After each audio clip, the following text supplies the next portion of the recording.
Baixar impostos para atrair investimentos e gerar emprego e renda. A frase faz parte do discurso de campanha do candidato ao governo do estado pelo PL, João Roma. Roma cita ainda um grande programa de infraestrutura com a duplicação de mais de 1.000 quilômetros de rodovias, bem como a criação do Auxílio Bahia para reforçar o Auxílio Brasil. Na primeira entrevista da série de sabatinas do Issa Bahia com os candidatos ao governo do estado, a gente recebe o candidato do PL, João Roma, com quem conversamos agora. Seja bem-vindo, bom dia, tudo bom? Bom dia, tudo ótimo, bom dia a todos os ouvintes do A Tarde FM, é uma alegria para mim muito grande estar mais uma vez aqui e conversando com essa seleta audiência sobre o futuro da Bahia e o futuro do Brasil. Conosco nessa entrevista, Ernesto Marques, também Levi Vasconcelos, e essa conversa vai ter 25 minutos de duração, mesmo tempo para todos os demais candidatos com quem vamos conversar, e esse tempo começa a ser contado agora. Candidato, a gente está há 2 semanas das eleições, o senhor mantém a mesma postura que marcou o início da sua campanha, essa associação do seu nome com o nome do presidente Jair Bolsonaro, faz críticas aos seus principais opositores, no caso o ex-prefeito e ex-aliado Assemineto, também o ex-secretário Jerônimo Rodrigues, mas ainda aparece em terceiro lugar na maioria das pesquisas de intenção de voto divulgadas até agora. Qual a sua estratégia nessa reta final para tentar reverter esse quadro e ter a preferência da maioria dos eleitores? Manter a nossa caminhada, defendendo nossos propósitos, pois eu quero chegar ao governo do estado da Bahia para baixar os impostos, pois essa é a forma de aumentar a atratividade do estado da Bahia, trazer para cá investimentos, e o sinônimo disso é gerar oportunidade de emprego e renda para o nosso povo. Se fosse olhando para pesquisas, hoje o presidente do Brasil não seria o presidente Jair Bolsonaro, que na última eleição tinha 7 segundos do tempo de TV e ninguém acreditava que ele chegava como presidente da República no final. Ainda temos muita água para passar debaixo da ponte, tenho andado e me conectado à nossa população e tenho percebido a forma carinhosa como tenho sido recebido e o desejo de mudança que está no coração de cada baiano, de cada baiana. Quem quer essa mudança não vai ficar satisfeito em trocar 6 por meia dúzia.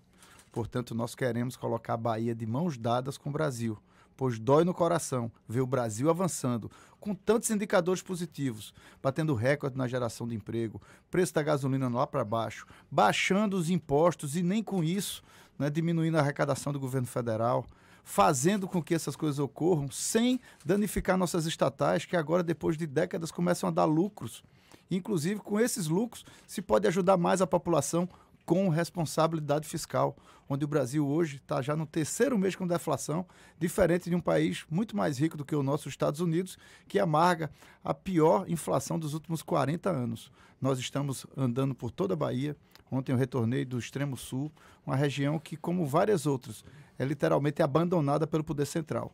E queremos repaginar essa política baiana, porque uma Bahia grandiosa como a nossa, que tem um território maior do que a França, não combina com essa política atrasada do toma lá da cá, do empreguismo, da perseguição em pleno século XXI. Ontem, mais uma vez, presenciamos o sujo falando do mal lavado.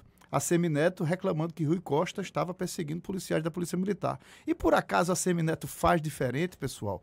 Não, utiliza as mesmas práticas. Essas práticas políticas é que estão deixando a Bahia ficar para trás em relação aos outros estados. Portanto, nós precisamos de uma mudança para valer. Diferente dos outros candidatos, que têm por hábito aumentar os impostos e em época de eleição distribuir migalhas à população, nós queremos chegar no governo para baixar os impostos, criar um programa que realmente melhore a vida do cidadão, porque para nós, passar dificuldade não pode ser interpretado como vergonha para ninguém. Passar dificuldade, nós vamos ajudar cada cidadão a superar essas dificuldades e poder melhorar de vida na Bahia. O senhor fala que ainda tem muita água para rolar, mas são só 2 semanas para o primeiro turno das eleições. O que, na sua avaliação, deixou de ser feito, mas que precisa ainda ser feito, além de todo esse empenho que o senhor enumerou agora, mas para que, digamos, algo de novo no candidato João Roma apareça para o candidato que o conhece até agora? Olha, primeiro, muitas pessoas ainda não conhecem o candidato João Roma. Muitas pessoas já conhecem, inclusive, nossas obras. Muitas pessoas até já se beneficiam do Auxílio Brasil, por exemplo, que chega para mais de 2,5 milhões de famílias baianas, garantido o mínimo de R$ 600 para colocar comida dentro de casa. E nós sabemos que isso faz toda a diferença para uma família necessitada. 15 dias é muito tempo para que a gente possa, de fato, ampliar esse conhecimento. Nas últimas eleições, inclusive aqui na Bahia, as eleições foram decididas nas últimas 48 horas. Muita gente viu resultados surpreendentes, inclusive não só aqui na Bahia, como em Minas Gerais, que é um estado que tem similaridade com o estado da Bahia, que tem 853 municípios, 2 blocos poderosos, na época Anastasia representando o bloco com Aécio Neves e vários partidos, do outro lado Fernando Pimentel do PT, com Dilma Rousseff, sua candidata ao Senado já considerada eleita, e há 4 dias das eleições saiu uma pesquisa lá em Minas Gerais que dizia Anastasia 32, Fernando Pimentel 21 e Zema com 15%. Quem é o governador de Minas hoje, pessoal? É justamente Romeu Zema, que ninguém acreditava e que não tinha estrutura. Hoje nós estamos andando pela Bahia e as pessoas que observam um Brasil que dá certo, um presidente Bolsonaro que é atacado a todo tempo e mesmo assim tem tratado a Bahia e os baianos com respeito e com carinho. Vejam as obras da duplicação da 116, da 101 até Alagoinhas, com mais de 1 palmo de concreto. A Avenida Contorno de Feira de Santana, a maior cidade do interior do Nordeste brasileiro, pessoal, que por 30 anos mendigava pela Avenida Contorno, que agora finalmente Bolsonaro colocou lá máquinas na pista para honrar a maior cidade do interior do Nordeste em trocamento de várias BRs. O presidente tem feito a FIOL entrar nos trilhos, aguardada há décadas, e ninguém mais nem acreditava que teríamos um modal ferroviário com essa pujança. Então nós vamos nessa pisada, trabalhando para os necessitados, que hoje percebem que o PT dizia que ajudava os necessitados, mas é Bolsonaro que tem feito para ajudar os baianos.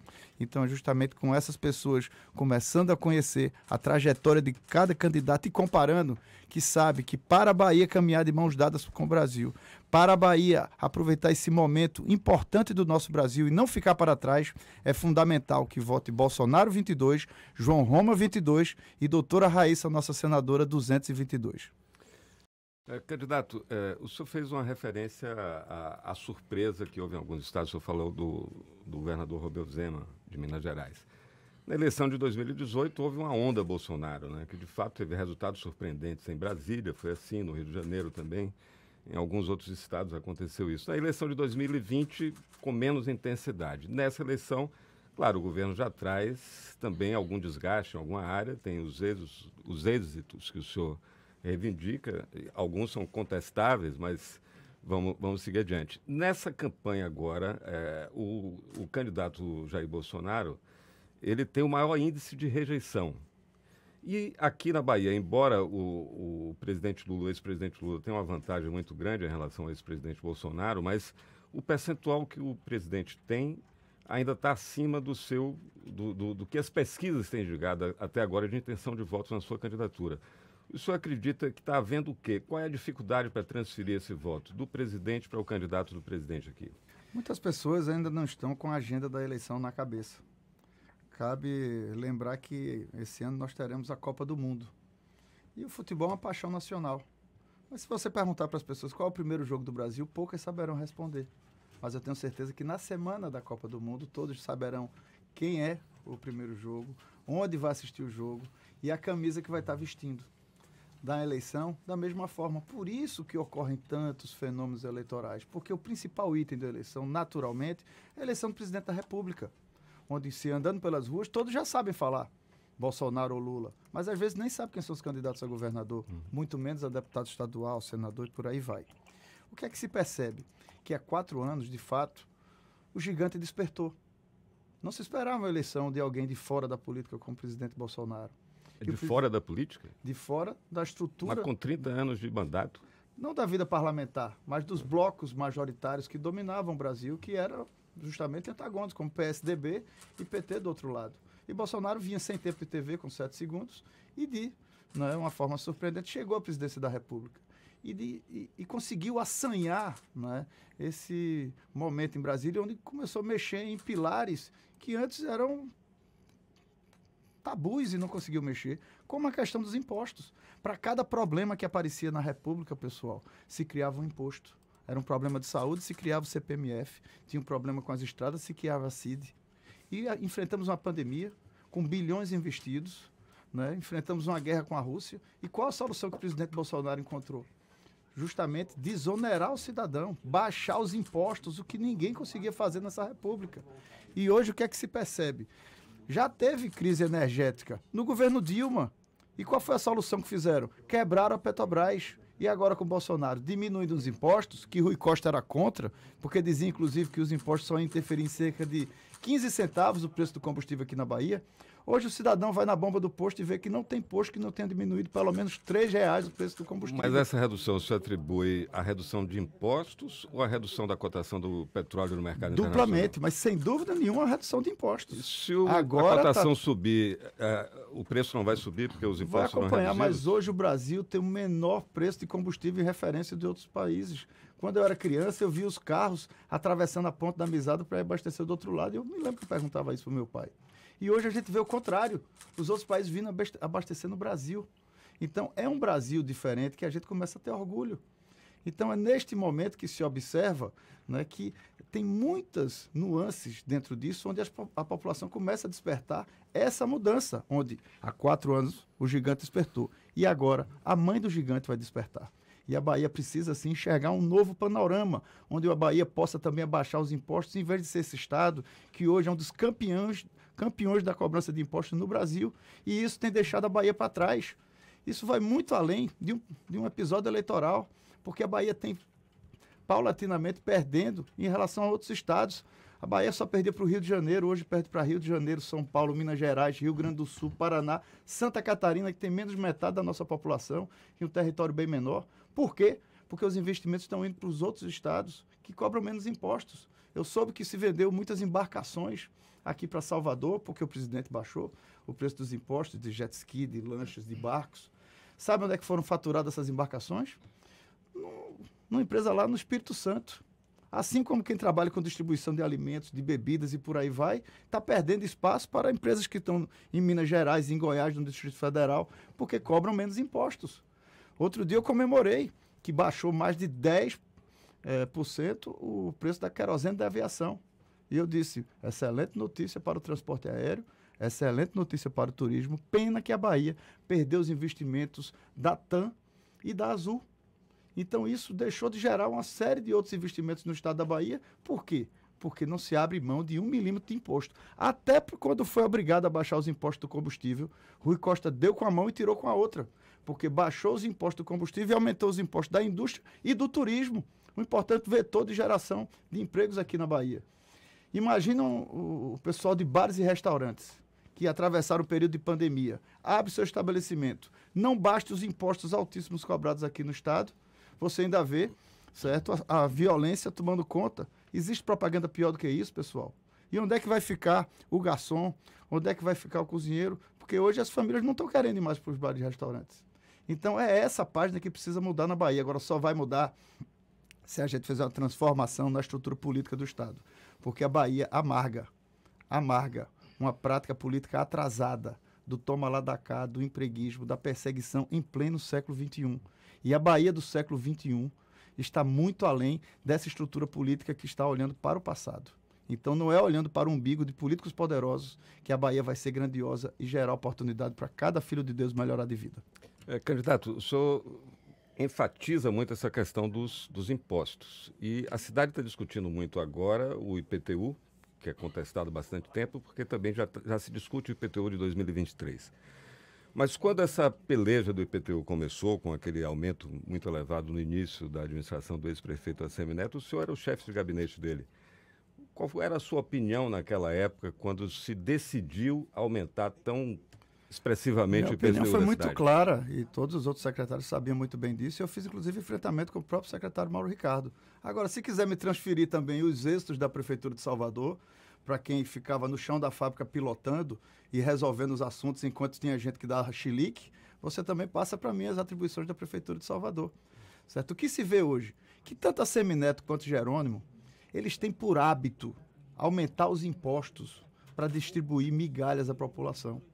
E cada um que quer ver essa Bahia grandiosa enxerga que há um candidato capaz de chegar no governo do estado para baixar os impostos e fazer essa Bahia grandiosa, uma Bahia que caminhe de mãos dadas com o Brasil, que possa atrair investimentos vultosos, investimentos de infraestrutura, não apenas resumindo o futuro da Bahia, a construção de uma ponte, mas criar um complexo viário, o Expresso Recôncavo podendo ser realmente, né, uma potencialidade para a nossa estrutura portuária, com mais de 20 bilhões investidos na Baía dos Portos de Todos os Santos, com Salvador, Aratu, Estaleira Enseada, com muitas potencialidades que possamos, de fato, fazer esse Estado motivo de orgulho para cada um de nós, em vez de ficar nesse marasmo, nessa mesmice, num Estado que fica fazendo pegadinha.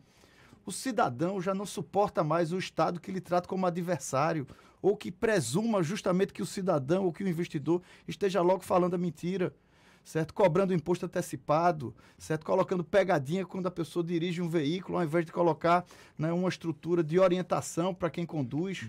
Então é isso que o Brasil está vendo mudar com o presidente Bolsonaro, que não só abaixa os impostos, como simplifica a vida do cidadão. E hoje na Bahia você vê justamente a antítese disso, uma política atrasada que fica dificultando a vida do cidadão, em detrimento de uma Bahia que pode crescer e ser motivo de orgulho para cada um de nós. Candidato, vou pedir a gentileza do senhor colocar o fone de ouvido, porque Levi Vasconcelos, lá de Valença, está acompanhando essa nossa conversa e também quer fazer uma pergunta para o senhor. É você, Levi. Candidato, João Roma, o senhor disse aí que o presidente da República baixa impostos e, evidentemente, que na gasolina houve uma redução substancial, como o senhor está dizendo. Agora, o pessoal também diz, no meio político e também no meio empresarial, que ele baixa imposto lá, mas joga a responsabilidade nas outras fontes do Estado. Por exemplo, o piso da enfermagem, que é uma coisa justa, os profissionais de enfermagem botaram a cara na frente durante a pandemia, mas o governo abaixa o estabelecimento desse piso sem dizer de onde é que vem os recursos, como é o caso das obras sociais de Mandos, que isso foi, segundo Maria Rita, vai fechar. O que é que eu diria disso? De dizerem que ele está empurrando os impostos para os outros, os federais não. Davi, vamos pendurar o guiso no gato. A medida dos enfermeiros foi do Congresso Nacional. Não foi uma medida que saiu da cabeça do presidente Bolsonaro. Mas o presidente Bolsonaro fez a parte dele e defendeu profissionais que têm sim que ter o reconhecimento, como fez com os professores. E hoje, ele já mandou mais de 4 bilhões para o estado da Bahia e Rui Costa não paga, né, o precatório dos professores. Tem professora com mais de 80 anos esperando receber os precatórios e o estado não paga os precatórios. Então, qual é a realidade? Durante a pandemia, muitos estados, Levi, baixaram os impostos. A Bahia não aliviou 1 milímetro dos impostos, sacrificando o nosso cidadão. Não só no dia a dia, como também fazendo com que a Bahia estrategicamente fique perdendo investimentos. Até em distrito industrial, que no mundo inteiro é feito para fomentar a atração de investimentos, o governador conseguiu criar um imposto para taxar quem já está com empresa instalada no estado da Bahia. E óbvio que ninguém vai colocar sua empresa na cabeça e sair para outro local. Então é um Estado que justamente quebra as regras que são premissas mundiais para você atrair investimento e melhorar seus indicadores, como segurança jurídica, respeito aos contratos. Foi isso que nós fizemos e se conseguiu baixar o preço do combustível sem quebrar a Petrobras, que deu lucro diferente do que o PT fez no passado, todo mundo sabe disso. Hoje, todas as estatais estão dando lucro. O Correios do Brasil, que os funcionários estavam tendo que fazer todo mês um recolhimento para não perder o direito de suas aposentadorias, hoje deu um lucro tão grande que teve distribuição de dividendos para os funcionários. Isso é a nova postura do Brasil, que se respeita o cidadão. Um Brasil que observa justamente quando o presidente Bolsonaro resume menos Brasília, mais Brasil, é olhando para a ponta, para o cidadão lá. E como é que se explica baixar os impostos e aumentar a arrecadação? Justamente porque já estava de uma forma tal que a nossa economia já estava encharcada, ninguém suportando mais. E hoje, quando se abaixa os impostos, a economia flui. E quando a economia flui naturalmente, até o Estado se beneficia. É essa visão que precisa chegar para o Estado da Bahia, e não a Bahia do século XXI, ficar com a prática política como se estivesse no século XIX. Deputado, o senhor fala aí no crescimento da arrecadação quando se reduziu imposto. Mas esse crescimento, ele se deu em relação ao ano anterior, ou seja, no período da pandemia, ou a gente está arrecadando mais do que antes da pandemia? Os estudiosos da área econômica terão pano para as mangas para poder estar debatendo e qual é o efeito disso. Mas qual é a prática? A prática é se baixou os impostos e mesmo baixando os impostos, se aumentou a arrecadação, porque nós temos uma economia que está respondendo, uma economia que respeita contratos, uma economia que tem diminuído os juros, uma economia que a cada tempo está chegando na ponta. Interferências de programas sociais exitosos, como o Auxílio Brasil, por exemplo. Só com o Auxílio Brasil nós conseguimos injetar no estado da Bahia. Você imagina que o Ministério da Cidadania que eu respondi tinha um orçamento 3 vezes superior ao orçamento do governo do estado da Bahia. Mais de 160 bilhões de reais. O orçamento do governo do estado da Bahia chega a 50 bi. Por ano, o governo do presidente Bolsonaro injeta no estado da Bahia mais de 10 bilhões justamente para os mais necessitados, pessoal. Justamente com o Auxílio Brasil, que antes não chegava, era uma média de R$ 189, mas muitos aqui na Bahia recebiam menos de R$ 100. E era um número reduzido, chegava a 1.600.000 famílias. Hoje, são 2,5 milhões de famílias baianas recebendo o mínimo de R$ 600. Lembrando que tem famílias que recebem muito mais, a depender de suas condicionantes. Então, só um advento como esse, naturalmente, gera um efeito cinético na economia. Então, você tem duas facetas. Um governo que chega e consegue transferir mais do que triplicamos os recursos de transferência de renda da área federal. O governo do PT dizia que ajudava o necessitado, mas ficava ali naquela situação de dependência. E dizia para a população, vote nos meus candidatos, senão você perde o benefício. Mas, candidato, aqui, como nós estamos num veículo que tem uma tradição de 110 anos de jornalismo, para os nossos ouvintes e para os seus eleitores, quem definiu o Auxílio Brasil de R$ 600 foi o Congresso Nacional ou foi uma decisão do presidente Bolsonaro? Olha a medida provisória assinada pelo presidente Jair Messias Bolsonaro e por João Inácio Ribeiro Roma Neto, ministro da Cidadania, e vê como é que está estipulado. Vê também como é que está estipulado as portarias que fizeram a execução do programa. Não confunda o auxílio emergencial durante o período da pandemia, que foi através de uma PEC do Congresso Nacional, com a reformulação do Programa Social do Governo, que transformou o Bolsa Família no novo Programa Permanente de Transferência de Renda chamado Auxílio Brasil, que garante hoje o mínimo de R$ 600 para o cidadão.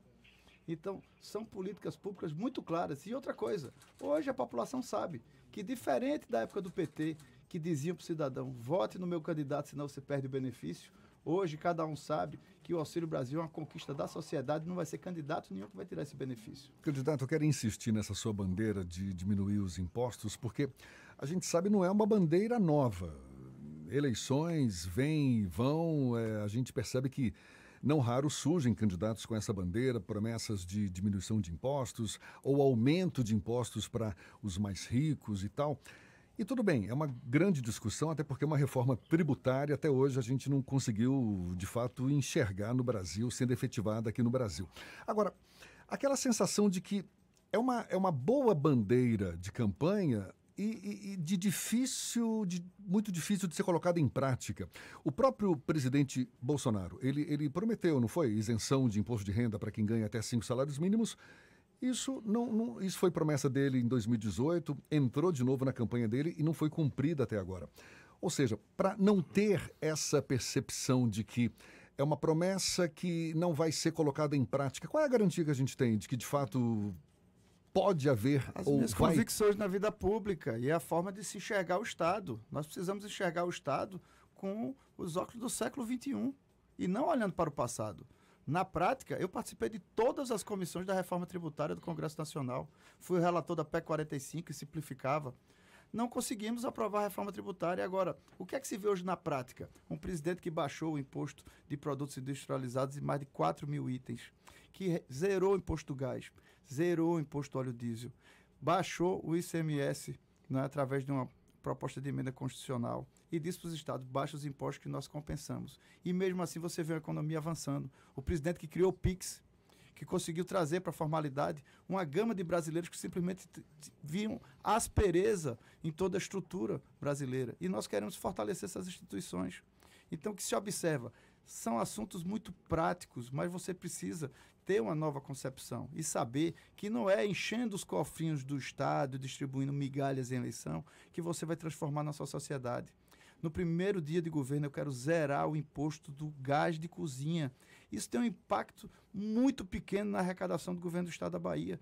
E isso gera não só impacto positivo no quesito ambiental, como especialmente no quesito social. Quando Dona Maria for lá comprar o seu botijão, vai estar mais barato. E, além disso, você vai fazer fluir a nossa economia. É possível diminuir 80% do óleo diesel para transporte urbano. Isso já está, inclusive, autorizado pelo CONFAZ. Candidato, Basta... Agora mesmo o governo Rui Costa baixou. 1 minuto para encerrar nossa conversa, suas considerações finais, por favor. Eu gostaria de agradecer a oportunidade da Tarde FM, dizer que nós estamos nas eleições mais importantes e acirradas da história do Brasil. É fundamental que a Bahia esteja de mãos dadas com o Brasil, pessoal. Portanto, eu quero pedir que você fortaleça a nossa seleção 22 com nossos deputados estaduais, com nossos deputados federais, com nossa senadora doutora Raíssa Soares, uma mulher de valor que vai nos orgulhar no Senado Federal. E todos já sabem, na Bahia, quem vota Bolsonaro 22, vota João Roma 22, para baixar os impostos, atrair investimentos, gerar oportunidade de emprego e renda para que cada filho de Deus possa melhorar de vida na Bahia e criar o Auxílio Bahia, um complemento ainda para quem recebe Auxílio Brasil poder melhorar de vida. Muito obrigado a todos, que Deus nos ilumine. Candidato João Roma, do PL, candidato ao governo do estado, mais uma vez, muito obrigado, boa sorte. Agora são 8h59 na Tarde FM.